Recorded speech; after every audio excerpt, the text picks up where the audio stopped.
नमस्कार। आप सुन रहे हैं यह audio book NSS IT Bombay द्वारा प्रस्तुत चैनल वॉइस फॉर पर्पस पर। तो दोस्तों, आज हम बात करेंगे भारत के पहले रॉकेट लॉन्च के बारे में।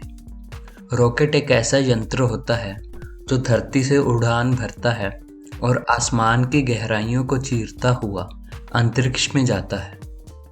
58 साल पहले भारत का पहला रॉकेट उड़ा, जो आगे चलकर स्पेस रिसर्च प्रोग्राम्स की नींव बना। इस छोटी सी शुरुआत ने भारत के वैज्ञानिकों में आसमान की गहराइयों को मापने का नया हौसला दिया।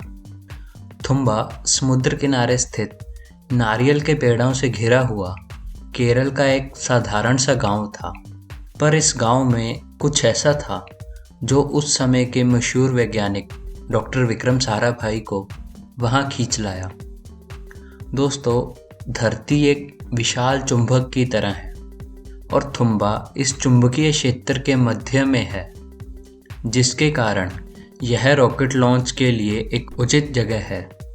गांव में एक चर्च थी जिसको डॉक्टर साराभाई रॉकेट लॉन्च के लिए इस्तेमाल करना चाहते थे।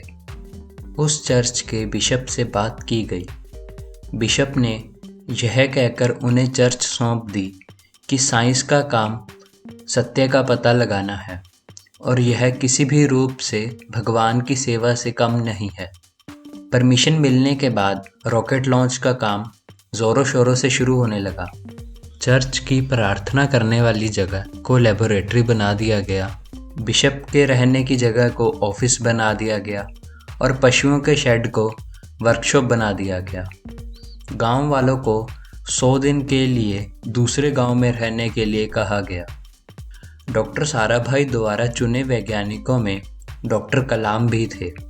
उन वैज्ञानिकों की टीम ने बहुत मेहनत की। गांव में सुविधाओं की कमी थी, जिसके कारण आवाजाही के साधन मुहैया नहीं थे। रॉकेट के पार्ट्स को साइकिल और बैलगाड़ी से ले जाया गया। गांव में कोई कैंटीन भी नहीं थी। वैज्ञानिक हर रोज़ त्रिवेंद्रम रेलवे स्टेशन तक साइकिल पे जाते, ब्रेकफास्ट और डिनर वहीं करते और लंच पैक करवा लाते। उन्होंने 6 महीने कड़ी मेहनत की, कई मुश्किलों का सामना किया। आखिर वो दिन आ ही गया जब नासा द्वारा सप्लाई किया नाइक अपाचे रॉकेट एक लंबी उड़ान के लिए तैयार था। जब रॉकेट को लॉन्चिंग पैड पर रखा जाना था, तब क्रेन में खराबी आ गई, जिसके कारण रॉकेट को लोगों की मदद से लॉन्चिंग पैड पर रखा गया। इस मौके पर साइंस के कई बड़े नाम जैसे doctor Homi Bhabha, doctor PR प्रसौती भी मौजूद थे। उनके साथ ही केरल के गवर्नर, डिस्ट्रिक्ट कलेक्टर और बिशप भी थे।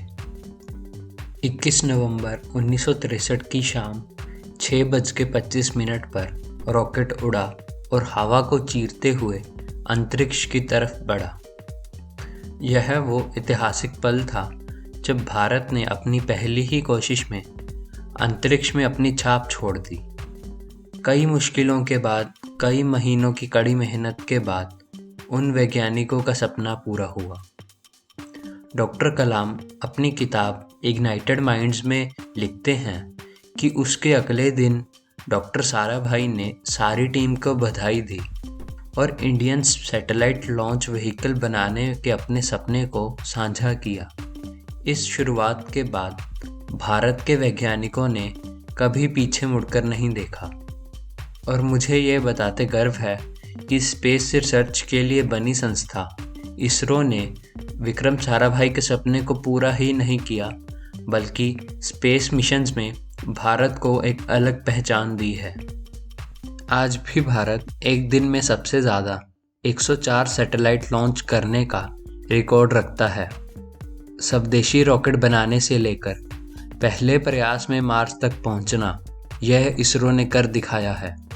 2019 में इसरो के 50 वर्ष पूरे होने पर बनी बॉलीवुड फिल्म मिशन मंगल में बहुत सुंदर तरीके से मंगलयान के सफ़र के बारे में बताया गया है कि कैसे यह मिशन हॉलीवुड की बनी फिल्मों से भी कम खर्चे में और 2 साल के अंदर अंदर पहले ही प्रयास में मंगल तक पहुंचने में सफल रहा।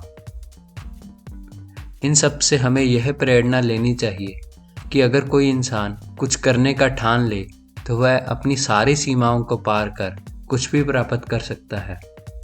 अगर हम अपने काम को काम ना समझकर बल्कि अपना पैशन, अपना शौक समझें तो उस काम को हम एक नई ऊर्जा से कर सकते हैं जो कि दुनिया के लिए मिसाल बनेगा। धन्यवाद।